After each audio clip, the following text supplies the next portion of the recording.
Very good morning class 10 students. कल हमने आपके इंग्लिश टेक्स्ट बुक जो फर्स्ट फ्लाइट है उसका chapter number 1 a letter to God read करना स्टार्ट किया था। इस चैप्टर में लेंचो नाम का एक पर्सन है जो क्या एक फार्मर है। वो क्या करता है, भगवान को लेटर लिखता है।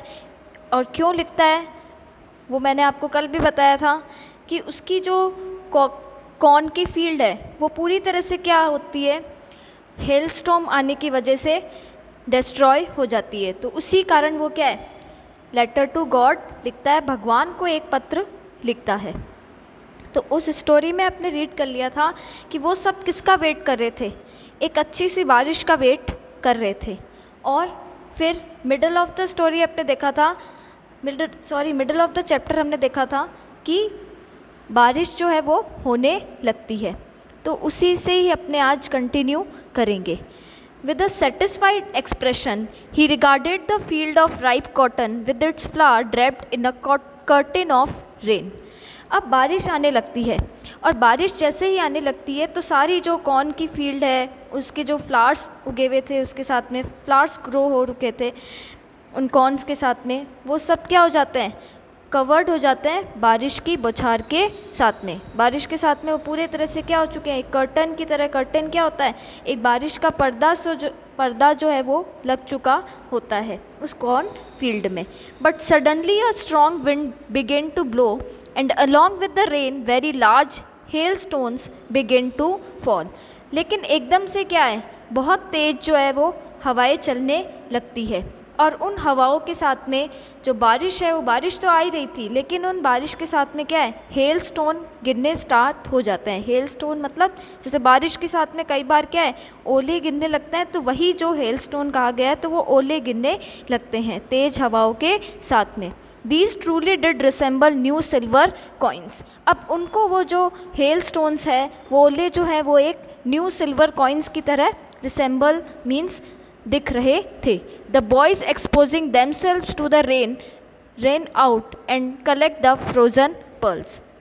जो बच्चे उसके जो बॉयज़ थे वो अभी तक क्या है, उस रेन का मज़ा ले रहे थे, प्लेजर ले रहे थे, वो अब क्या है, उन फ्रोजन पर्ल्स मीन्स उन हेल स्टोन ओलों को कलेक्ट करने के लिए दौड़ते हैं।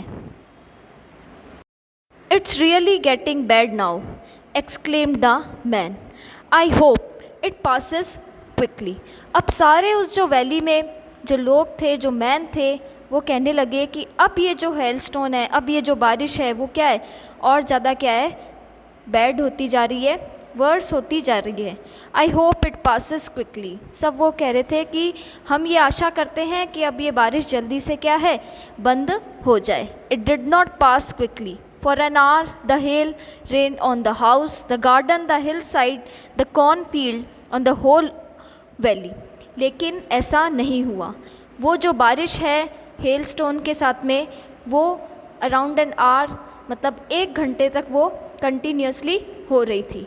और वो जो हेल है वो कहाँ कहाँ पर गिरे थे, हाउसेस पे, गार्डन में, हिल साइड में, कॉर्नफील्ड में और सारी पूरी वैली में, उस घाटी में पूरी क्या हो गई थी, वो कवर उन हेल स्टोन उन ओलों से वो कवर हो गई थी। The field was white as if covered with salt. अब वो जो कॉर्न की फील्ड थी वो ऐसी लग रही थी, वो पूरी तरह से क्या है, वाइट हो चुकी है, सफ़ेद हो चुकी है, जैसे कि वो कोई सॉल्ट से, नमक से कवर हो रखी हो। Not a leaf remained on the trees, the corn was totally destroyed.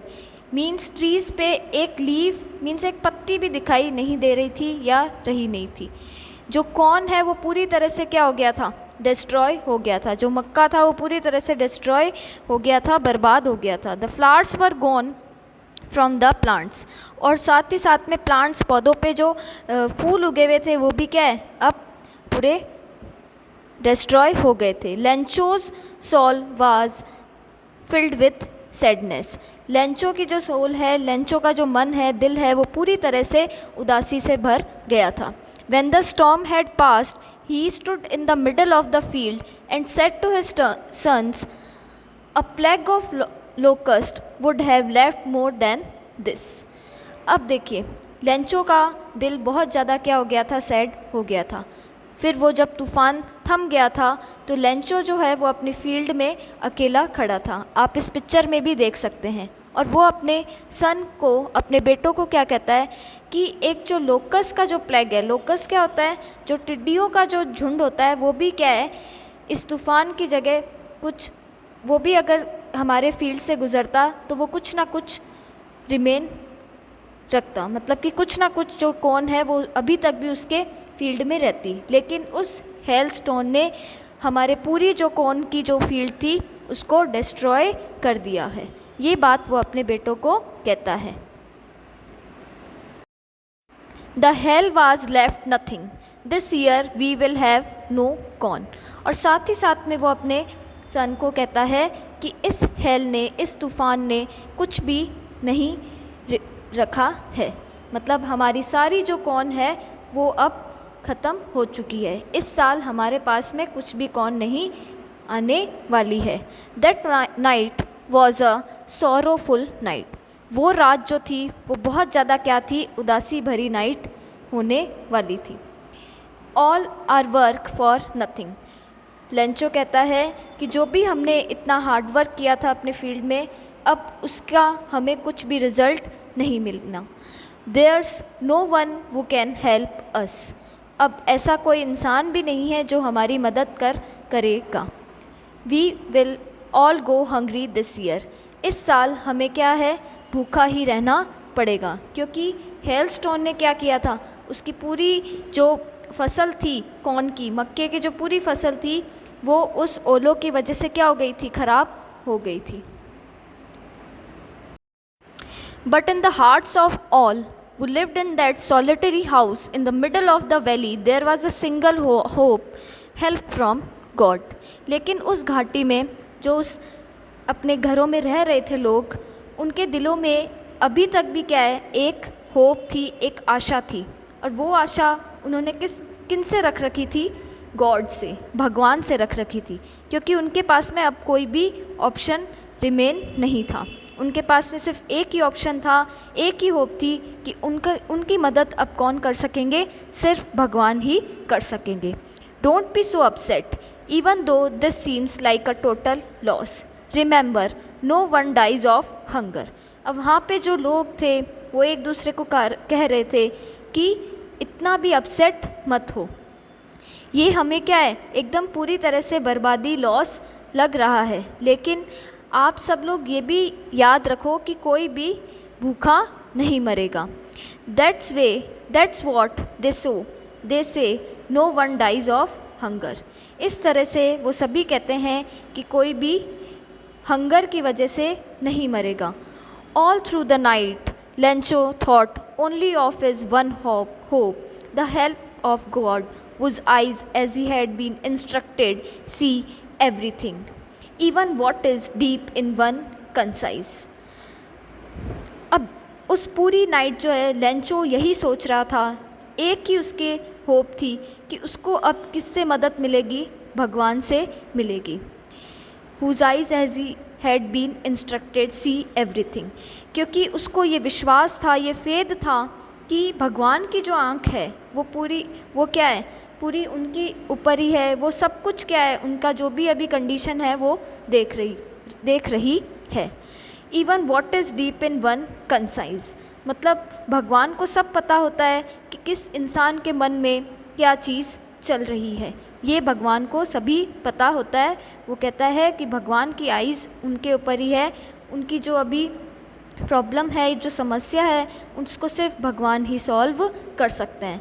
Lencho was an ox of a man working like an animal in the field but still he knew how to write. Lencho जो है वो एक बैल की तरह, एक aux की तरह पूरे टाइम क्या है, अपनी फील्ड में काम किया करता था, लेकिन उसको ये भी राइट करना भी आता था, मतलब लेटर भी लिखना आता था। The following Sunday at daybreak he began to write a letter which he himself would carry to town and place in the mail. It was nothing less than a letter to God. और अगले ही Sunday day break में, मतलब दिन के time में, वो क्या है, भगवान को लेटर लिखना स्टार्ट करता है। और वो टाउन में लेकर जाता है उस लेटर को, ताकि वो मेल बॉक्स में उसको रख सके।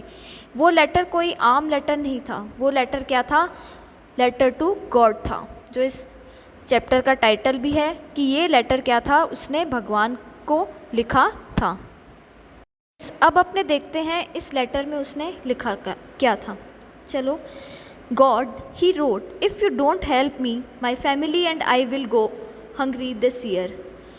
अब वो भगवान को क्या लिखता है कि अगर आप हमारी मदद नहीं करेंगे तो इस साल मेरी जो फैमिली है और मैं भी हंग्री ही रह जाएंगे, भूखे ही रह जाएंगे। I need 100 pesos in order to sow my field again and to live until the crops come because the hailstorm. वो कहता है कि मुझे कितनी पैसों की ज़रूरत है? 100 pesos। पीसोस मैंने स्टूडेंट्स आपको कल ही बताया था कि लैटिन अमेरिकन जो कंट्रीज़ है वहाँ की करेंसी है।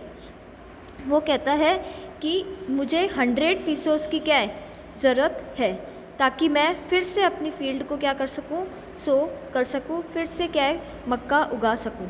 और and to live until the crops come, और जब तक कि मैं वापस से क्या है फसल लगाऊंगा तब तक मुझे क्या चाहिए? 100 pesos की ज़रूरत पड़ेगी, क्योंकि क्रॉप लगने में क्या है टाइम लगेगा। बिकॉज द हेल्थ स्टॉर्म, वो आगे कंटिन्यू करता है कि हेल्थ स्टॉर्म में क्या कर दिया, उसकी पूरी फसल को जो है वो बर्बाद कर दिया। He wrote to God on the envelope, put the letter inside and still troubled went to town. वो क्या है उस लेटर के एनवलप पे क्या लिखता है? To God. जैसे अपने क्या है जिसको लेटर भेज रहे होते हैं उसका नेम लिखते हैं, एड्रेस लिखते हैं, लेकिन वो एनवलप के ऊपर क्या लिखता है? टू गॉड लिखता है, और फिर उसको पुट द लेटर इनसाइड, फिर वो उस एनवलप में उस लेटर को रख देता है। और वो अभी भी क्या है बहुत ज़्यादा ट्रबल था, परेशान सा वो कहाँ जाता है? टाउन की तरफ जाता है। At the post office he placed a stamp on the letter and dropped it into the mail box. और पोस्ट ऑफिस जाकर वो उस लेटर पे स्टैम्प लगाता है और मेल बॉक्स में उस लेटर को ड्रॉप कर देता है, रख देता है। One of the employees who was a postman and also helped eight the post office went to his boss laughing heartily and showed him the letter to God। एक जो एम्प्लॉय था, एक जो कर्मचारी था, जो क्या था एक पोस्टमैन था, और साथ साथ में and also help at the post office, वो पोस्ट ऑफिस में भी कुछ मदद किया करता था। वो अपने बॉस के पास में बहुत ही ज़्यादा हंसते हुए जाता है और वो जो लेंचो ने लेटर लिखा था वो लेटर अपने बॉस को दिखाता है और वो कहता है कि ये देखिए लेटर टू गॉड, आप देखिए। Never in his career as a postman had he known that address, कि वो पोस्टमैन अपने बॉस को कहता है कि उसने अपने पूरे कैरियर में इस टाइप का लेटर किसी भी एड्रेस पर नहीं पहुंचाया है। ओके स्टूडेंट्स, आगे का जो पार्ट है इस चैप्टर का वो अपने कल रीड करेंगे। तब तक के लिए good bye, have a nice day, thank you.